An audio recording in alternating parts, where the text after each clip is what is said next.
Salut tout le monde, ici Elena, j'espère que vous allez bien. Aujourd'hui je vous retrouve pour une vidéo très spéciale puisque j'ai décidé de faire une vidéo un peu en one shot, pas de scénario, pas de texte, pas de script. Et aujourd'hui j'ai décidé de vous parler sans filtre puisque je l'ai jamais fait sur ma chaîne YouTube. C'est vrai que depuis 2017 j'ai quasiment jamais fait de vidéo où je scriptais pas un minimum ce que j'allais dire. Je parle jamais de ma vie privée sur mes vidéos YouTube, ça c'est vraiment... Je donne un minimum d'éléments à chaque fois parce qu'on se concentre plutôt sur les produits que je présente plutôt que sur ma vie personnelle. Et certains même seraient peut-être étonnés de tomber sur cette vidéo étant donné que ça fait plusieurs années que je suis assez inactive sur mes réseaux. Je suis restée active sur les plateformes comme Instagram et X, voire un peu Twitch où je suis quand même assez personnelle avec vous, voilà.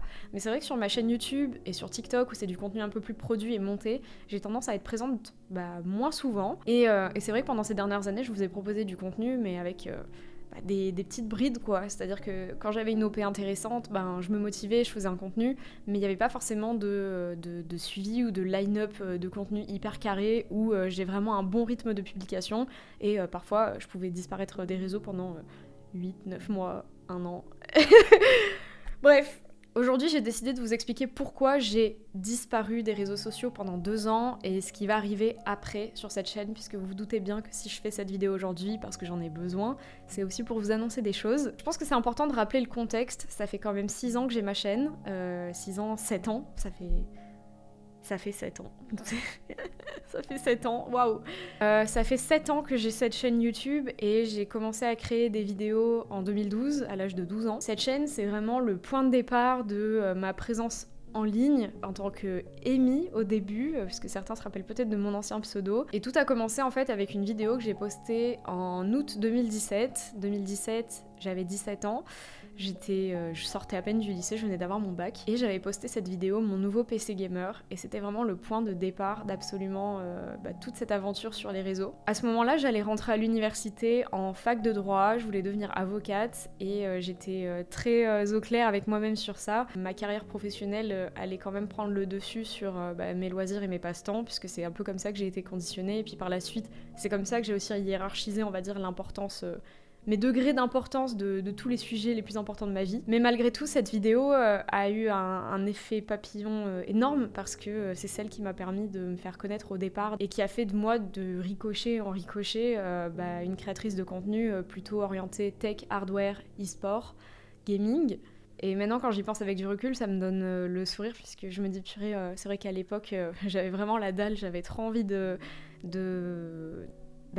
créer des choses avec vous, de vivre des expériences que je pourrais pas vivre sans les réseaux sociaux. Ce contexte, il est hyper important pour moi parce qu'il va driver une grande partie de ma carrière professionnelle sans le vouloir.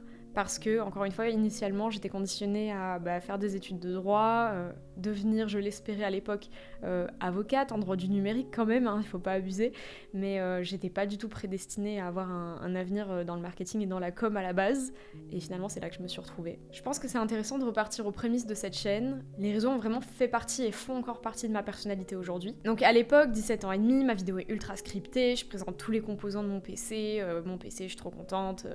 Je poste la vidéo et en fait finalement la vidéo a du succès parce que c'est rare de voir une fille qui parle de tech et d'hardware sur sa chaîne, et même si c'était fait de manière assez superficielle puisque de base je voulais juste présenter la config avec laquelle j'allais créer du contenu puisqu'à la base c'était ma passion, ça a quand même intéressé des gens et aussi des marques, ce qui m'a aidé au tout début à me faire un nom dans la tech et dans l'hardware puisque je suis rapidement contactée par des marques comme MSI, Klim à l'époque, Cooler Master, et en fait ça a été vraiment le point de départ de tout. Je commence à présenter des produits sur ma chaîne, les vidéos marchent de mieux en mieux, je fais de plus en plus de vues et par effet ricochet, je commence à travailler avec de plus en plus de marques, à toucher de plus en plus de monde. J'étais ultra passionnée par le microcosme d'influence de l'époque et je savais très bien qu'il y avait des jeunes de mon âge, voire un peu plus jeunes, qui arrivaient même à vivre des réseaux sociaux. Et pour autant, je me suis jamais dit « Ok, peut-être qu'un jour je pourrai vivre des réseaux et ça me conviendra ». J'ai toujours été dans l'optique de poursuivre mes études. Et c'est pour ça que vous m'avez toujours connue dans les cahiers, dans mon ordi, en train d'étudier en parallèle du contenu que je postais, parce que ça a vraiment été capital pour moi en fait de prendre soin de ma carrière avant tout. C'est un conditionnement parental que j'ai eu, mais aussi une croyance personnelle qui est très forte. Je voulais pas me sentir emprisonnée toute ma vie dans la création de contenu en n'ayant pas de backup, et j'ai privilégié du coup le fait de faire des études. J'adore étudier en plus à ça, et c'est aussi une des raisons qui a fait que j'avais beaucoup moins de temps pour poster. À cette époque-là, j'ai quand même des étoiles dans les yeux puisque je suis assez jeune. J'ai pas eu besoin d'avoir d'emploi étudiant puisque mon emploi étudiant c'était littéralement mes réseaux sociaux, et je vous remercie infiniment pour ça puisque ça m'a tellement apporté en tant qu'entrepreneur, parce qu'on apprend à porter énormément de casquettes en fait quand on fait ce métier. On n'est pas uniquement créateur de vidéos ou de contenu, on est aussi gestionnaire de sa propre entreprise, on a aussi des prestataires à gérer parfois pour qu'un projet ait lieu. C'est autant de casquettes en fait qu'on apprend à porter très jeune et qui sont hyper valorisantes pour le parcours plus tard. Et puis un jour j'ai eu un déclic. C'est une personne qui travaillait chez Cooler Master qui m'a soufflé à l'oreille de faire des lives sur Twitch en m'indiquant que c'était dans l'air du temps, que ça se faisait beaucoup. Moi de base je suis une créatrice de contenu vraiment puriste, j'étais pas trop pro live, j'étais plus contenu monté, produit, parce que j'ai toujours été passionnée par l'audiovisuel. Et en fait, finalement, je me suis pris au jeu, j'ai créé ma chaîne, et très rapidement, je suis devenue partenaire de la plateforme. J'ai fini par voir un peu les setups des copains streamers et à m'intéresser au milieu, et j'ai voulu persévérer dans la voie de Twitch. Ce qui me plaisait énormément sur le fait d'être en live, c'était que je pouvais vraiment parler à cœur ouvert de ma vie, de problématiques de vie, d'échanges avec mon chat. Et c'est vrai que c'était la seule plateforme sur laquelle je me sentais vraiment légitime à pouvoir aborder des sujets personnels. Et quelque chose me tiraillait au fond, c'est que sur ma chaîne YouTube, je ne pouvais pas aborder tous ces sujets-là parce qu'on était vraiment centré sur le produit, et c'était pas au milieu d'une présentation d'écran ou d'un montage PC que j'allais vous raconter ma vie. Encore que, aujourd'hui, avec du recul, je me rends compte que si, j'aurais largement pu aborder des sujets avec vous. C'est juste que j'ai eu une croyance un peu limitante de me dire que cette chaîne ne servait uniquement qu'à partager des produits, des découvertes tech, des setups, et tout ce qui me passionnait et qui me passait par la tête à cette époque-là. La création de contenu a tellement fait partie de ma vie, a tellement été omniprésente dans ma personnalité que j'ai décidé d'en faire mon métier. J'ai décidé de faire une reconversion et de passer en master en communication que j'ai eu là il y a 2 ou 3 ans. En fait, à ce moment-là, mes motivations déjà sur ma vie professionnelle et comment je voyais mon futur sur les réseaux avaient déjà commencé à évoluer. Et il faut se dire aussi une chose, c'est qu'à ce moment-là, j'avais jamais vraiment travaillé. J'avais déjà travaillé à 17 ans en tant que secrétaire pendant les vacances, quoi, pour payer ma config, mon premier PC gamer. Avant ça, j'avais jamais travaillé dans une entreprise. Et quand est venu le moment de faire mon stage de Master 2, donc pour clôturer mes études, j'ai commencé à m'intéresser du coup à là où je pouvais faire carrière dans la communication forcément, et il y avait 2 possibilités qui s'offraient à moi. Soit je pouvais réaliser mon stage dans mon entreprise personnelle, celle qui tient et qui dure depuis 5 années déjà à ce moment-là, et je profitais en fait de ces 6 mois pour étendre énormément mes réseaux sociaux en ayant pour la première fois la possibilité d'être full-time, bien que ce soit un full-time cadré puisque ça reste quand même un stage et que j'ai des comptes à rendre en fait à mon école à ce sujet. Soit j'avais la possibilité de plonger dans le grand bain professionnel et de choisir l'entreprise qui allait m'accueillir et être le point de départ de ma carrière professionnelle. C'est la deuxième option que j'ai choisie. J'ai toujours été très attirée par le fait de travailler dans des grands groupes à ce moment-là, parce que j'étais hyper intéressée de voir comment on pouvait appliquer tout ça dans un écosystème, un environnement international. C'était vraiment ce qui me passionnait, et j'ai eu l'opportunité de faire mon stage chez CMA CGM, et c'est à ce moment-là en fait que j'ai opéré une pause des réseaux sociaux. C'était pas une pause décidée. À ce moment-là, on est en janvier 2023 et c'est un moment où en fait on sent la rupture entre le moi qui créait du contenu et moi qui n'en créais plus. Enfin, c'est vraiment le moment en fait où vous m'avez le moins vu active sur mes réseaux sociaux. C'est vraiment là qu'il y a eu ce truc-là. Et je ne comprenais pas pourquoi, mais en fait j'étais tellement prise dans ma vie professionnelle que je ne me sentais plus capable de créer du contenu parce que je commençais à être en décalage en fait avec ce que j'avais proposé à ma communauté, à vous pendant des années. Émerger l'idée dans ma tête de me dire ok, mais de quoi j'ai envie de parler du coup sur ma chaîne. Je me suis cherchée pendant très longtemps, trop longtemps même, au lieu juste de me concentrer sur ce qui me passionnait dans la vie à ce moment-là, qui était de prendre soin de mon avenir professionnel, littéralement. Et en fait, pour moi, c'était pas un sujet suffisant pour pouvoir proposer du contenu, alors qu'en réalité, si, ça l'est complètement.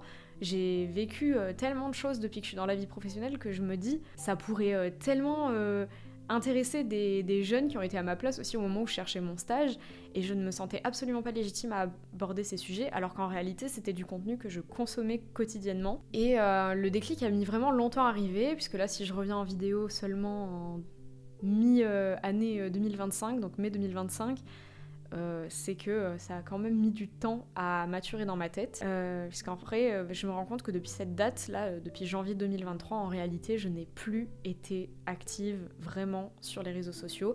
Il y a eu des tentatives où j'ai repris avec des sujets où je traitais de l'actualité e-sport, où je reprenais les live Twitch, où j'essayais de remonter des PC, mais en réalité...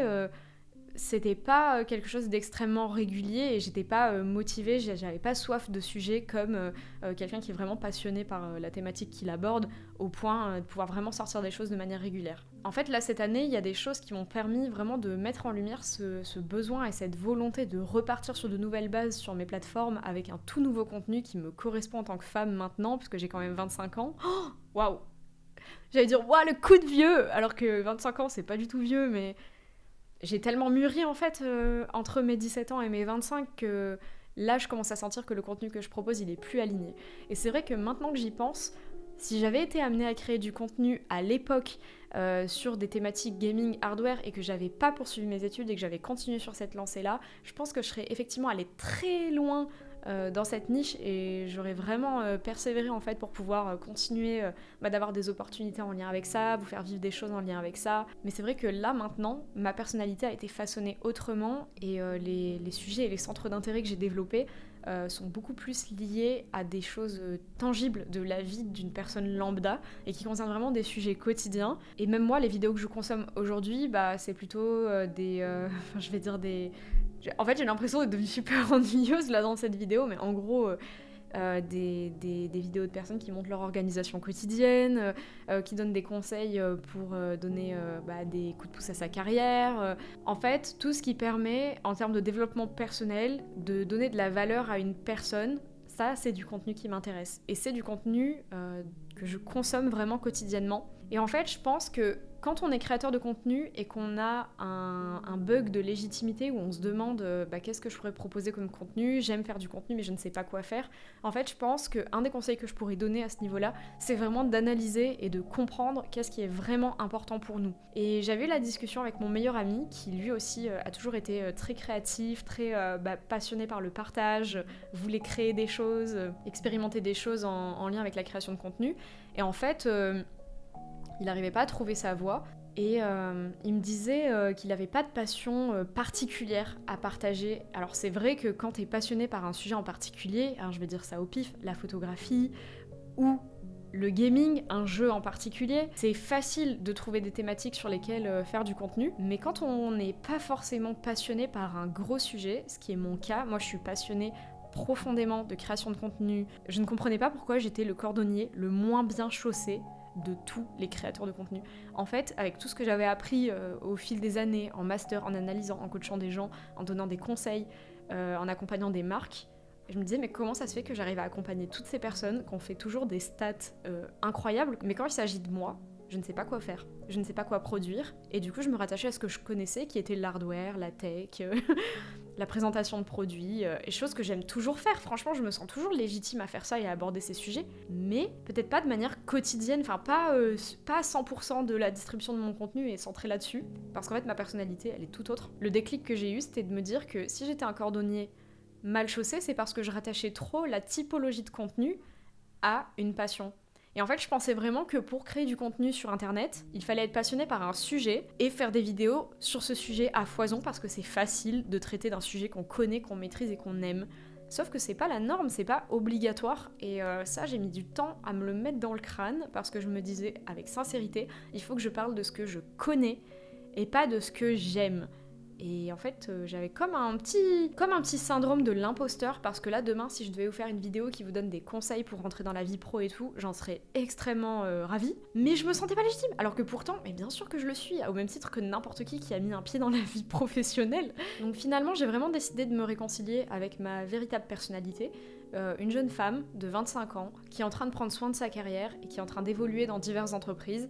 Et j'ai vraiment envie de partager ça avec vous parce que mine de rien, c'est vraiment ça qui fait partie des 80% de mon quotidien. La conclusion, elle est là, c'est que aujourd'hui, je me comprends de mieux en mieux et j'ai vraiment envie de proposer du contenu qui soit utile pour les gens. J'ai vraiment envie de me recentrer sur ce qui m'anime vraiment. Bien sûr que la tech, le gaming, l'hardware, tout ce qui est gear à présenter, c'est des sujets qui m'intéressent toujours parce que j'ai un setup de fou là à la maison, honnêtement. Pour la première fois de ma vie, maintenant que j'ai déménagé sur Paris pour ma carrière pro, du coup, j'ai la possibilité, en vivant à Paris, d'avoir ma propre pièce avec mon bureau, de quoi créer du contenu. J'ai vraiment beaucoup d'espace. J'ai énormément de chance, j'aimerais trop l'exploiter à bon escient. Je pense que je vous dois des comptes aussi sur un autre sujet, qui est ma présence en live sur Twitch. Il y a un running gag qui a été fait carrément sur le « je reviens sur Twitch, je quitte Twitch, je reviens sur Twitch, je quitte Twitch ». En fait, ce mème est fait pour moi, littéralement. Le fait que je revienne et que je reparte, que je revienne et que je reparte sans donner forcément de nouvelles, c'est l'accumulation de plusieurs choses. Déjà, il y a le manque de temps et d'énergie, forcément. Et je vous fais pas un dessin, je rentre vers 19h30 chez moi tous les soirs. Enfin, c'est pas faisable et viable quand on veut avoir une vie de famille normale, d'avoir un rythme de stream. C'est mieux de créer du contenu qu'on peut monter, créer, produire à son rythme. Et là, c'est vraiment ce que je recherchais, c'était mon propre rythme. En fait, j'ai compris que tout cet aspect que j'aimais dans la création de contenu live, qui était de pouvoir interagir avec vous, discuter avec vous de manière sincère et posée, je me suis rendu compte que je pouvais aussi l'avoir sur du contenu monté, comme là sur YouTube, dans cette vidéo particulièrement. Et ça me fait vraiment plaisir de m'en rendre compte parce que ça ouvre vraiment le champ des possibles pour moi que d'avoir eu cette prise de conscience-là. Ça paraît être ridicule ce que je vous dis dans cette vidéo, mais c'est vraiment le fruit de plusieurs mois, voire années de réflexion en fait personnelle. Cette année, la première chose que je me suis dit en 2025, quand on est passé d'une année à l'autre, c'était que je ne voulais absolument aucune pensée limitante sur mon parcours. Et maintenant, le réflexe que j'ai, c'est qu'à chaque fois que j'en ai une, je cherche à la démanteler et à la fracasser en fait, pour plus qu'elle existe. Ça me permet vraiment de voir jusqu'où je suis capable d'aller, de quoi je suis capable, si j'ai pas ces pensées intrusives qui m'empêchent de faire des choses. Et celle qui concerne particulièrement cette vidéo, c'est la pensée limitante de me dire que si je fais une vidéo à cœur ouvert, ma communauté en aura pas grand chose à faire parce que ça fait des années que je propose des vidéos sur des produits tech et gaming, des reviews, alors qu'en fait, je sais que je suis capable de proposer tellement plus, entre guillemets. En parallèle de mes études en com, j'ai aussi préparé un diplôme en journalisme et en fait cette vision-là et cette appétence aussi pour tout ce qui va être journalistique, ça vient du fait que j'adore documenter. Aujourd'hui, toutes ces choses-là, je les ai complètement internalisées et acquises. J'ai vraiment compris quels étaient mes blocages en fait sur la création. Et maintenant que je l'ai compris, ça va vraiment me permettre de pouvoir créer du contenu qui soit vraiment aligné avec moi-même, avec mon rythme, et qui, je l'espère, vous plaira. J'imagine que la communauté a grandi avec moi, puisqu'à l'époque, quand je faisais des vidéos, j'avais une communauté assez jeune qui me suivait. Je dirais pas très jeune, je dirais assez jeune. Donc je dirais que vous aviez le même âge que moi à l'époque où je créais des vidéos. Et si vous me suivez encore, il est fort probable qu'on ait le même âge ou que vous ayez grandi avec moi. Donc j'espère vraiment que sur cette chaîne, je pourrai à présent vous proposer du contenu qui soit vraiment aligné avec ma personnalité actuelle et assumé. J'espère vraiment que je vais pouvoir à l'avenir vous partager ma vie de femme et que je vais pouvoir accompagner nombre d'entre vous. J'espère aussi attirer une communauté plus féminine parce que mine de rien, j'ai parlé à un public masculin pendant des années. J'ai adoré aussi tous ces moments passés avec vous. Mais c'est vrai qu'un peu de sororité dans ce monde, ça fait pas de mal et j'espère vraiment que ça se retrouvera dans mes contenus et que j'aiderai aussi pas mal d'entre vous les filles.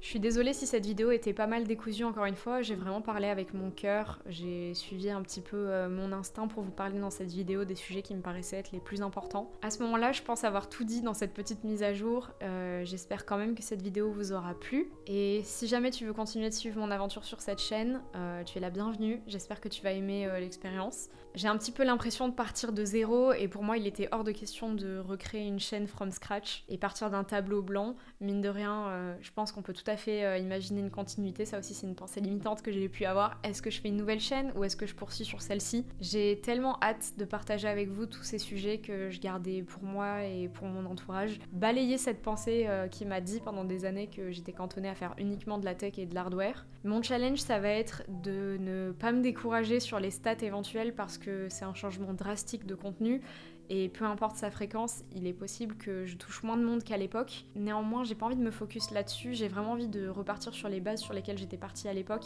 qui était de créer du contenu pour partager avec sincérité la passion la plus profonde que je peux avoir du contenu qui me ressemble et qui me fait du bien. Et aujourd'hui, sur mes réseaux sociaux, j'ai envie que d'une chose, c'est d'être moi-même. Et je vous remercie beaucoup pour avoir suivi cette vidéo. Merci beaucoup d'avoir grandi avec moi. Encore 1000 merci de me suivre encore. Je sais que même quand je lance un live, vous êtes encore très nombreux à être présents et je suis extrêmement touchée par ça. N'hésite pas à t'abonner si tu es curieux ou curieuse de voir la suite. Et je vous retrouve très bientôt pour du contenu authentique, passionné et j'ai trop hâte.